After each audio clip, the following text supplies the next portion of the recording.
In this video I'm going to show you how to make a Teams call. So quite often I will initiate a Teams call from the chat area, and that's because typically a lot of conversations start with the chat. So I'll jump into chat, and I've been chatting with Amy. Now what I can do is, if it's going to be better to now talk to her in a call rather than chat, I can use these buttons up here. I can go straight into a video call, or I can just do an audio call, or I can even just share my screen. So let's show you that.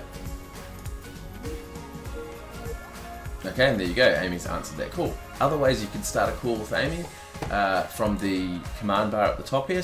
So we can type /call followed by Amy's name. There she is, and away that call goes. Simple as that. So that's a quick way to start a call from anywhere. Another common place to start a call is from the Calls tab. From within the Calls tab, I can initiate calls to any contacts that I have managed within my contacts area. So it might be my speed dials or my groups, or from my contacts list.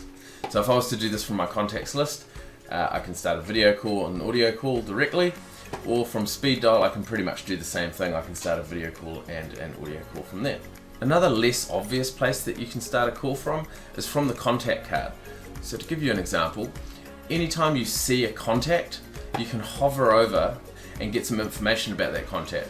And some of the things you can do are actually initiating calls. So here you can see the audio call option, and here the video call option. So I can just select those and away we go.